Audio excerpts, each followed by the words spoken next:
We rose early to watch one last sunrise on Uluru before we headed back out in the highway and down to Culgara Roadhouse. At Culgara Roadhouse, we restocked our supplies and headed east on the Fink Road.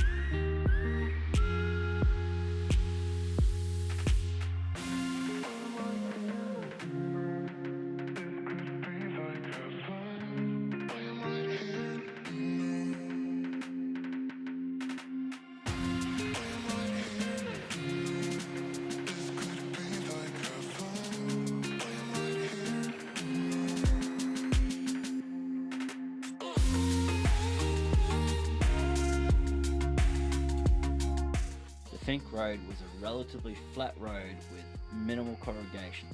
It was quite easy to drive on and the views at times were quite spectacular, your typical desert environment with some amazing outcrops of rock.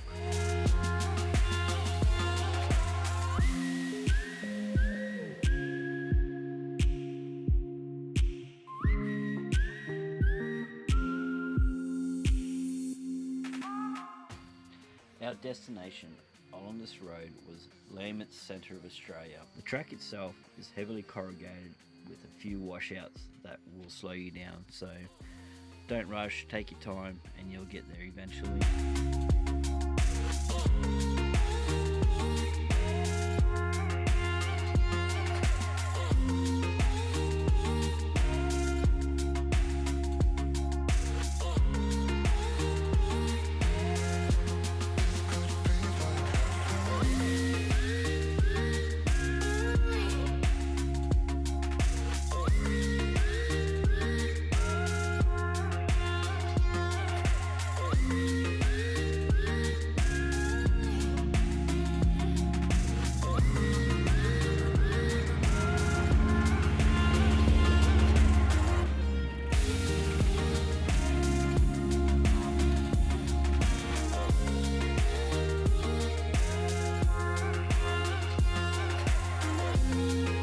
Once you arrive at Lamberts Centre, you'll be greeted by a monument and a flag marking the centre of Australia.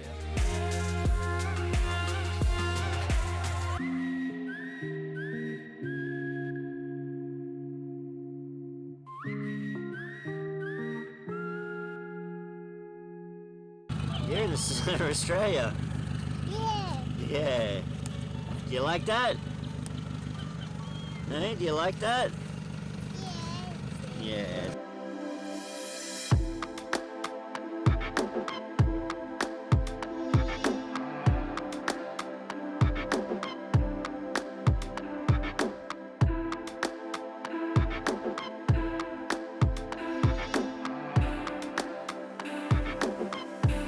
So the land around Lamberts Centre is absolutely amazing. It's your typical red desert country, and I'd absolutely recommend that you take time to explore it.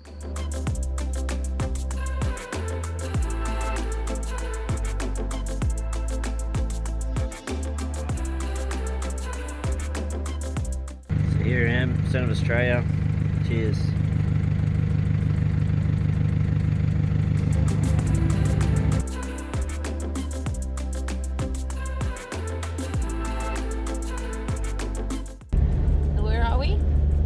The old Ghan Trail heading north to Alice Springs from Fink. We're currently following the Fink Desert Race trail track, which is pretty exciting. Anyway, 2 weeks too early. So from Lamberts Centre, we headed back down onto Fink Road and east to Fink. From there, we headed north along the old Ghan Trail towards Alice Springs. This track followed the Fink Desert Race Road, which was set to occur 2 weeks after we had actually drove through, so it was a bit of a shame that we didn't make it. However, it was great to see the track nonetheless and see what the riders and car drivers were experiencing. The road itself north was heavily corrugated, though it's an amazing drive and I'd highly recommend it.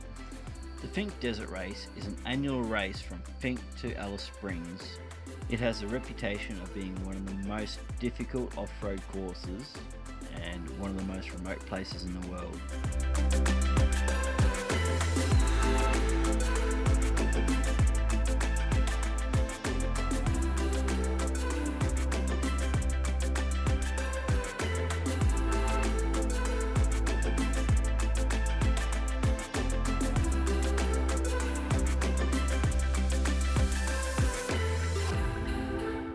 completion of the old Ghan Rail, we headed into Alice Springs. It is such a beautiful little town and a stark contrast to the red dirt and hills that surround it. I would highly recommend that you take the time and explore some of this amazing place while you're there. After leaving Alice Springs, we headed north along the dirt highway and then decided to trek east along the Plenty Highway. At about 140 k's in, there's a great little place called Mud Tank Fossicking area. The Mud Tank Fossicking ground is known for its zircons and the odd garnet.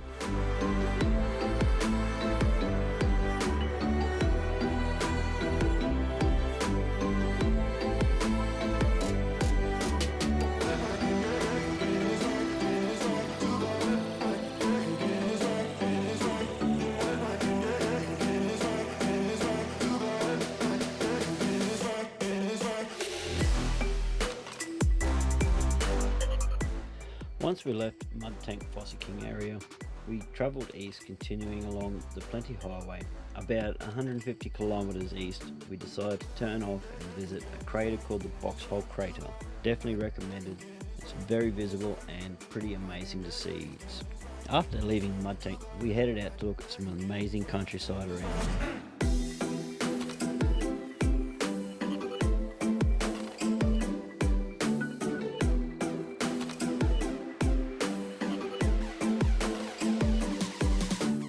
We located a beautiful outcrop of rocks which was like a little oasis in the desert. Amongst these rocks were two marked graves who were the landowners back in the early 1900s.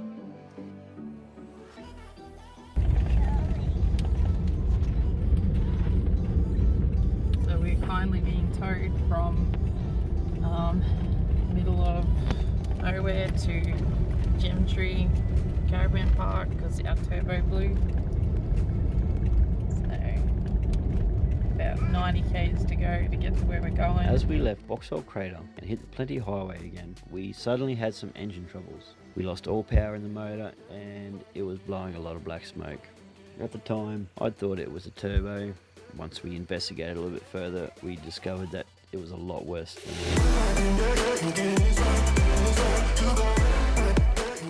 Gemtree Caravan Park is an oasis in the desert. It's an absolutely amazing spot, and if you're passing through the Plenty Highway, I would highly recommend you stop there even just for one night. The guys there were more than happy to look after us. So while we're at Gemtree Caravan Park waiting to work out what we're going to do and how we're going to get home, we decided to take advantage of their hospitality.